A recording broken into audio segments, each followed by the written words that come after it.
Yang pertama, apa itu sejarah? Sejarah menurut Aristoteles, sejarah adalah sistem yang meneliti kejadian sejak awal dan tersusun dalam bentuk kronologi.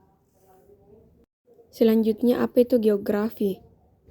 Berdasarkan definisi yang dikemukakan oleh beberapa ahli geografi, Bartlett 1982 mengelompokkan menjadi berikut ini. Yang pertama, man-land relations, hubungan manusia dengan lingkungan alam atau bumi, menekankan bumi dengan sumber daya yang terbatas dan sebagai tempat tinggal manusia. Manusia sangat tergantung pada tingkat kebudayaannya dalam menanggapi dan memanfaatkan lingkungan alam tersebut.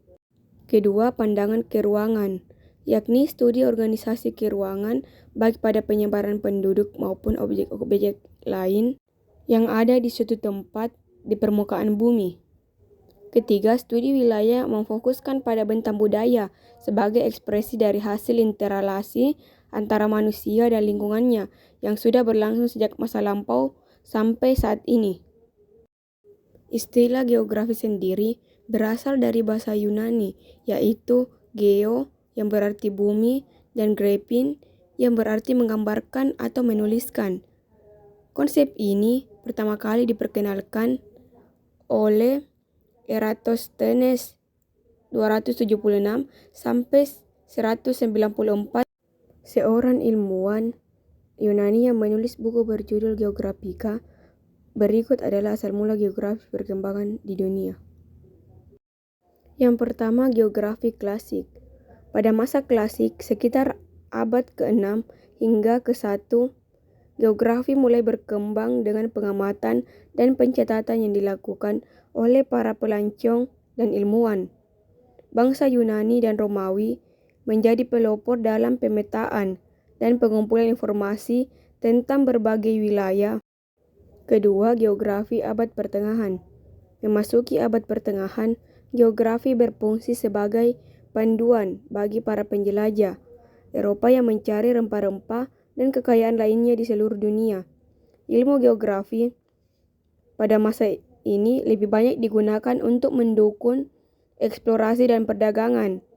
Para penjelajah membutuhkan pemahaman yang lebih baik tentang rute pelayaran dan lokasi geografis untuk mencapai tujuan mereka. Pada periode ini, geografi mulai berintegrasi dengan ilmu navigasi dan pembuatan peta.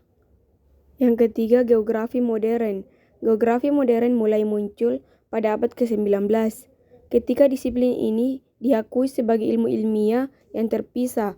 Pada masa ini, geografi tidak hanya berfokus pada pemetaan, tetapi juga pada analisis bentang alam, iklim, dan integrasi manusia dengan lingkungan. Metode ilmiah mulai diterapkan dalam penelitian geografi dan tokoh-tokoh seperti Karl Ritter dan Alexander von Humboldt memainkan peran penting dalam mengembangkan pendekatan ini. Yang keempat, geografi akhir abad ke-19 dan awal abad ke-20. Pada akhir abad ke-19 dan awal abad ke-20, fokus geografi beralih ke kajian yang lebih mendalam tentang bentang alam dan fenomena sosial. Penelitian mulai dilakukan dengan metode yang lebih sistematis, dan perhatian terhadap aspek manusia dalam geografi mulai meningkat. Namun, selama periode ini, ilmu geologi juga mendapatkan perhatian yang lebih besar, sehingga kajian manusia kurang diperhatikan. Yang kelima, geografi mutakhir. Saat ini, geografi telah berkembang menjadi disiplin yang sangat beragam dan multidisipliner.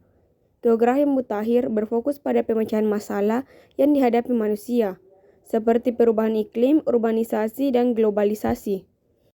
Dengan demikian, sejarah perkembangan geografi mencerminkan evolusi pemikiran manusia tentang bumi dan interaksinya dengan lingkungan, dari pengamatan awal hingga aplikasi teknologi canggih yang kita kenal sekarang. Selanjutnya, tokoh penting perkembangan geografi. Perkembangan ilmu geografi tidak terlepas dari kontribusi berbagai tokoh yang telah memberikan sumbangsi pemikiran dan penemuan di bidang ini. Berikut adalah beberapa tokoh penting yang berperan dalam sejarah perkembangan geografi dari masa ke masa. Yang pertama, Eratosthenes. Eratosthenes adalah seorang ilmuwan Yunani yang dikenal sebagai bapak geografi. Ia merupakan orang yang pertama yang menggunakan istilah geografi dalam bukunya yang berjudul Geographica. Eratosthenes juga terkenal karena menghitung keliling bumi dengan akurasi yang mengesankan untuk zamannya, serta berpendapat bahwa bumi berbentuk bulat. Yang kedua, Herodotus, dikenal sebagai bapak sejarah. Herodotus juga memberikan kontribusi penting dalam geografi. Dalam karyanya, ia mendeskripsikan berbagai budaya dan lokasi geografis yang ia temui selama perjalanan. Catatan-catatan tentang perjalanan dan pengalamannya menjadi salah satu sumber awal pengetahuan geografi. Yang keempat, Ptolemy. Claudius Ptolemy adalah seorang ilmuwan Romawi yang berkontribusi pada pemetaan dan sistem koordinat geografi. Yang kelima, Alexander von Humboldt. Humboldt adalah seorang naturalis dan geografer Jerman yang dikenal karena pendekatan holistiknya dalam studi geografi. Yang keenam, Karl Ritter. Bersama Humboldt, Karl Ritter dianggap sebagai pelopor geografi. Ketujuh, Immanuel Kant. Kant, seorang filsuf Jerman, memberikan kontribusi penting dalam pemikiran geografi dengan mengaitkan ilmu geografi dengan filsafat. Kedelapan, Friedrich Ratzel. Ratzel adalah seorang geografer Jerman yang dikenal sebagai pelopor dalam bidang geografi manusia. Ia mengembangkan konsep Lebensraum yang menghubungkan pertumbuhan populasi dengan ekspansi wilayah. Yang kesembilan, Fidel de Lablache.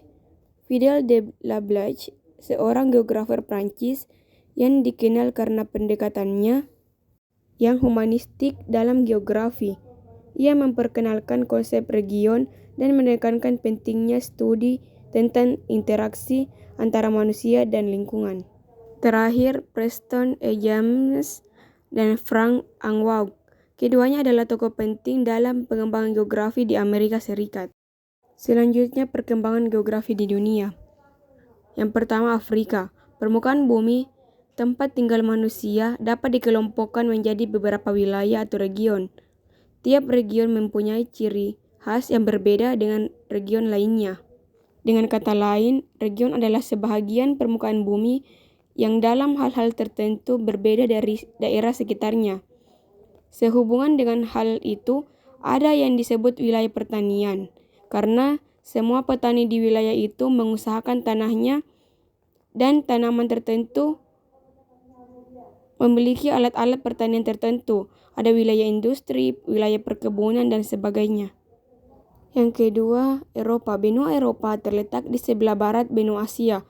Bahkan bisa dikatakan bahwa benua Eropa, yaitu semenanjung sebelah barat benua Asia yang dibatasi oleh rangkaian pegunungan Ural. Jika dilihat dari geografisnya, Eropa bukan termasuk satu benua, tapi dari kemajuan budaya dan peradabannya yang menonjol. Sehingga Eropa mampu berdiri sendiri menjadi sebuah kawasan benua. Benua Eropa dibagi menjadi Eropa Barat, Eropa Timur, Eropa Utara, dan Eropa Tengah. Yang terakhir, Amerika. Benua Amerika adalah suatu daratan yang sangat luas di bagian barat bumi, mencakup bumi belahan utara dan bumi belahan selatan. Wilayahnya dibagi menjadi Amerika Utara, Amerika Tengah, dan Amerika Selatan. Benua ini awalnya dijuluki dengan Dunia Baru. Benua ini dikenal sesudah kedatangan Columbus tahun 1492. Nama Amerika ini diambil dari Amerigo Vespucci, seorang penjelajah berkebangsaan Italia. Amerika adalah sebuah benua di dunia yang merujuk kepada wilayah daratan di antara Samudra Pasifik dan Samudra Atlantik.